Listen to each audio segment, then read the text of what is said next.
I'm here with Mark Field, CEO of Ford. Great to see your presentation this morning. Very positive outlook. Let me first ask you, though, before we talk about Ford, about Detroit. 12:01 a.m. this morning, this city comes out of bankruptcy. How exciting is that? It's very exciting. I mean, this is our home. It's really important. We have a healthy Southeast Michigan, a healthy Detroit. And I think it's just another piece of evidence of the positive momentum that's building in the city and in the area. It's very, very exciting. And really one of the things you guys are talking about today is your new initiative with Techstars, kind of figuring out mobility for the future, bringing it here to Detroit. I was talking with Bill Ford about it earlier. How do you balance kind of Ford looking for solutions to traffic, Ford participating in the sharing economy, and at the same time selling more cars? They seem to be almost at odds, those two things. Well, if you go back to our founder, Henry Ford, he was all about making people's lives better and finding solutions to things. So as we look at the business, of course we have our traditional business, selling cars and trucks, but we're thinking more and more of ourselves also as a mobility company. And how do we provide, transportation solutions for folks? So we're looking at the trends. People want to be mobile, particularly in urban areas. We want to be part of the solution. We're not looking at it as a threat. We're looking at it as an opportunity. And some things we'll build ourselves, some things we'll buy to help us to do this, and some things we'll partner with. And that's the way we're looking at it. So do you think there's going to be a lot more partnering? Is there going to be a lot more cooperation in the auto industry? Well, I think overall, when you look at mobility going forward, there is going to be an increased level of cooperation, not only, I think, among different competitors, but as you choose partners, maybe traditional partners, non-traditional partners, to focus on solutions, partnering with the governments for infrastructure, so public-private partnerships.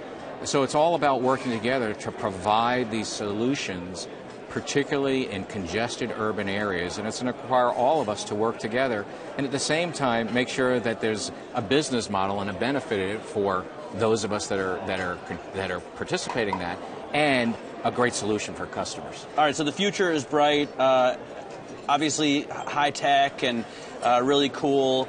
If you talk about, though, the now and today, your bread and butter, the Ford F-150, I'm driving it today, testing it out. What's your outlook for this? A lot of people are saying game changer for this truck. Well, our new F-150, I'm a bit biased, but it's a technological marvel. And it really, we feel, is going to change the industry. We're seeing some reverberations of that right now. We're shipping the vehicles. The initial consumer response is terrific.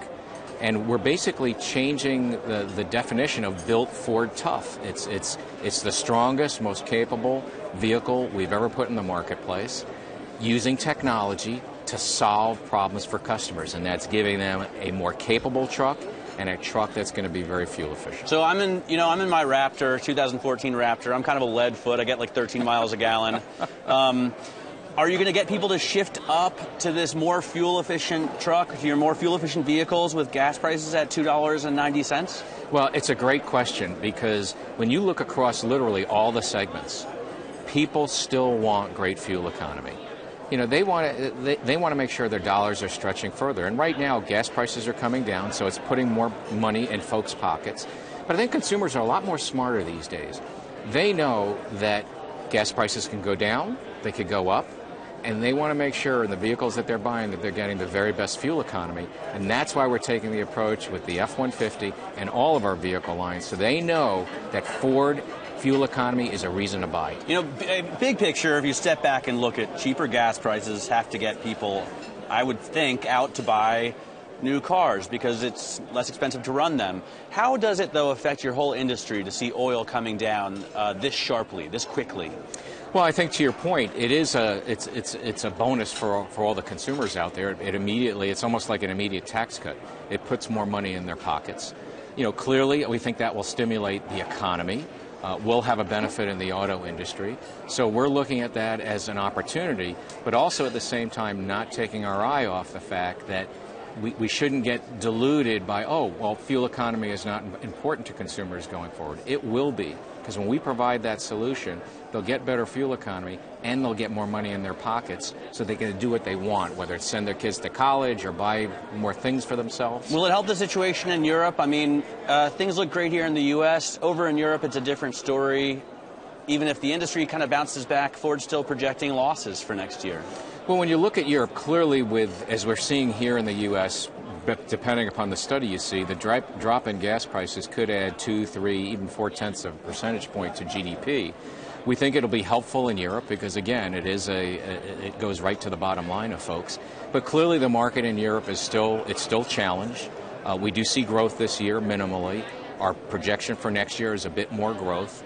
But we have to watch it very closely because it's been plateauing a bit. What can you do differently? I mean, you're sending Farley over there. I know Jim Farley's going to go and run your division there. What can Ford do differently to try and beat out competitors with such a minimal bounce back? Well, our whole approach there is implementing what we call our transformation plan out there. And it's around building our brand. It's around introducing a full family of products, and we're doing that, and particularly CUVs and small and medium-sized SUVs, because that segment is growing wildly there, and that's a sweet spot for us as a company.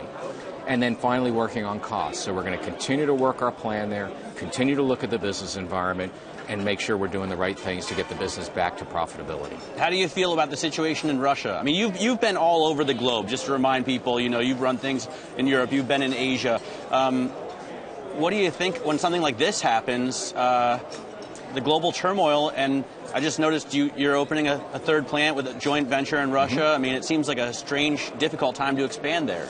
Well, even in the most difficult times, and Russia is a very difficult market right now, still we have to step back. And when you look at even the diminished expectations of the marketplace, it's around 2.2 million units. That still makes it one of the biggest markets in Europe. And there's never a bad time to introduce great product into a marketplace. So the plant that we're just opening is introducing our EcoSport, which is a small SUV, perfectly suited for the Russian marketplace, and we want to serve our Russian customers. So as we look at that business there, we want to make sure we're dealing with the business environment, continuing to work our plan, work our way through it, play through it, because we think it's an important market and will be an important market going forward. I want to finally ask you about the Takata situation here. We talked about it last time I was in Detroit. Will you continue to work with Takata? Will you recall all of the vehicles that are equipped with the faulty airbags? What do you think about the supplier? Well, we've been working with NHTSA and taking the appropriate actions because, for us, very simply, the safety of our customers is of the utmost importance. So we're working with NHTSA on that. And, we're continuing to work with Takata in terms of some of the technologies, as well as working with some of the other suppliers for those type of systems in the automotive industry. And we'll continue to do that.